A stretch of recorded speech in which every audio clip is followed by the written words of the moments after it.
In this step, we're going to show you how to load the window film. Remember, we put the rollers here and we got them in the last two slots. This is a roll of window film. I'm going to place it here. The way our film is rolled at Flexfilm, this is our release liner. This is our window film side. We want to only cut the window film. We don't want to cut the release liner. So when we roll it in, we're going to come this way. This is our tent side. So our blade's going to be cutting on the tent side. That's what we're trying to do here. Before I do that, let me show you a couple things here. These are our pinch rollers. There's 3 of them. We'll never use the center one.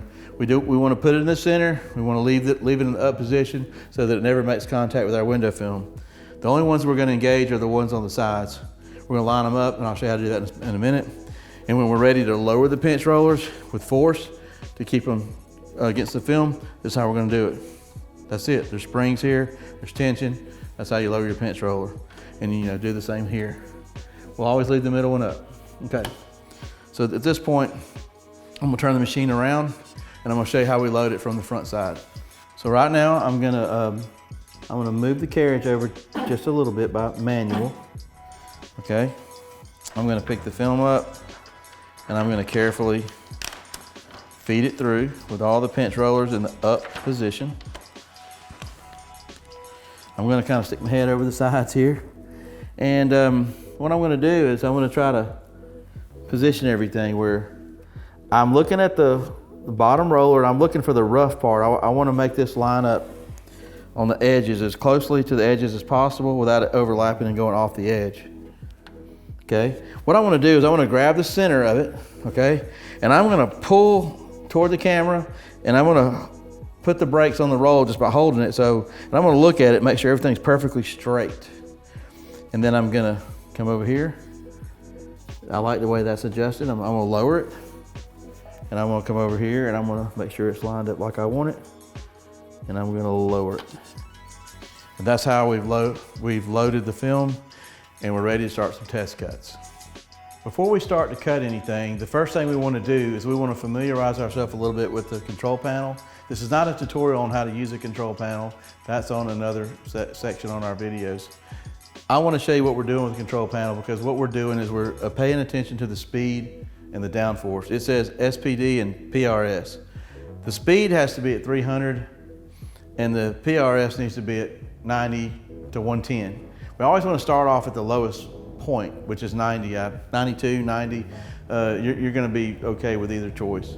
You have to hit the local pause button, and when you're paused, then you're able to actually work on the machine and dial it in. If you're local, then you're hooked back up to the computer and that's when you can actually cut a pattern. So we want to pause it like we have now and we want to use the arrow keys to change the speed and the downforce. I'm going to hit the up. Every time I hit the up, the speed goes to 400. It goes to 500, 600. We want to make sure we hit the down arrow, in this case, to get it to 300. Then our left and right arrows control the other number, the PRS, which is the downforce, okay? I want to start off with the lower setting. I want to try to get it at 89, 92. It's kind of tricky here, but I'll go with 92. 92 is okay. I don't want to try to go over 110 if I don't need to, but it's okay. If I want to go fine tune it, we'll get to that in a minute. I can go a little higher. So make sure it's at 300, make sure it's at about 90, 92, 89. Just start on the lower end and then we'll work our way up if we need to, okay? Now that we've got our speed and downforce set where we need to go, we hit the button again. One step you might want to check before you go to the computer is the origin, okay? This is the carriage arm, and this is the blade holder. We definitely want to make sure that this carriage is positioned to where the blade holder comes down right beside the pinch roller. And so again, we can use the arrows and we can move the carriage. We might have to get down and look, and we definitely want to start it right in the, right, just to get the most out of our film, just to the perfect side of the pinch roller. Okay, now we're prepared to make our first test cut, okay? We're gonna go to the software here. Again, we're on the main cutting screen, and we're gonna go up here and click this little octagon, red octagon, one time. And then we're gonna come down here and we're going to set up a there's a little line right here. We're gonna set up an oval. We're gonna start about 1 inch above the 0. And we're gonna hold our left button down, and we're gonna go up to about 22, 21, just somewhere. I'll tell you why in a minute. There's our test oval. And we can look right here. See, it's 20.429. It's like 2.4 inches wide. So we're not gonna waste a lot of film, but I'm gonna come over here and I'm gonna click the knife with the glasses on it so that I can view this. Okay, now this is ready to cut. We're gonna also come here. I've got lots of different plotters, so I'm gonna make sure we use the right one, which is this driver here.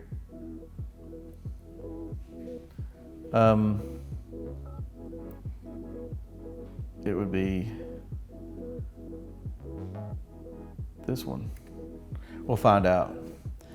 And I'm gonna hit this button here, quick cut, when I'm ready to cut. So let's look at let's put our eyes on the cutter. I have a 3/4 inch pinch roller and a 3/4 inch pinch roller. So I'm losing 1.5 inches on each side. Plus, if I don't have these rollers on the exact edges, I might be losing a little bit more. So let's just say, for quick math, we're losing 2 inches. So it's really 22 inches. It's a little more than that. I wanna make sure that I'm not gonna cut anything wider than 22 inches or it's gonna start to cut off the film. That's one thing about these plotters. We're not scanning anything. We have to know ahead of time what our boundaries are, and if we go past those boundaries, we're gonna cut off the material and we might cause a mess. So you gotta be aware of that, and we're gonna have that information on the screen to show us on all our patterns what our boundaries are always gonna be, and we gotta be mindful of what they are in our machine, okay? So now that I'm mindful and I'm ready to cut, let's see what happens. I wanna hit the quick cut, and we're gonna see what it does. We're gonna cut our oval, okay? And as we cut our oval,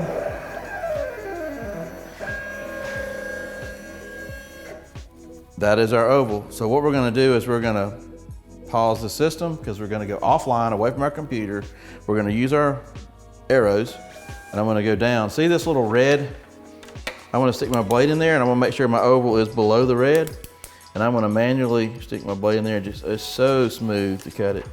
And then I'm gonna get my oval. Now I'm actually gonna see if I can weed this. Now see how this is easily coming off, but it's not really easily coming off. I've still got some adjustments. See how I've cut all the way through that? That means that our blade is actually kind of heavy, and we might need to lighten up on it a little bit. You see how some of it's all the way through? That's bad. Some of it's come off, the oval came off pretty good. But otherwise, we did a pretty good cut. We're just a little heavy. So we can either back off our blade with our downforce, or we can actually take the blade out and we can just barely turn it. And I'm always gonna try my best to dial this in manual. I'm not gonna mess with the downforce until I'm really confident that's what I need to do. I'm gonna probably go down on my downforce. I'm gonna try, I was at 94, let's try 90. I'm gonna go with that. Let's do another test cut. Here we go. So let's see if I'm gonna take it offline, scroll down, and I'm gonna cut. Let's see how this worked. Okay, I didn't cut through the material. And I'm able to, I didn't cut through the material, and I weeded it perfect. That's what we want. I got real lucky on that, but I definitely got lucky on my blade adjustment. Sometimes we have to do more blade adjustment to get it that close, and then we go dial in the force just to see, just that little bit of force was too much and was cutting through in a place. So just by going down to 90 fixed everything. So again, I could make a long video out of this, a game of back and forth, but you've got to adjust the blade, and you got to play with the downforce to get these patterns cutting this good. When it cuts this good, you're ready to start cutting patterns.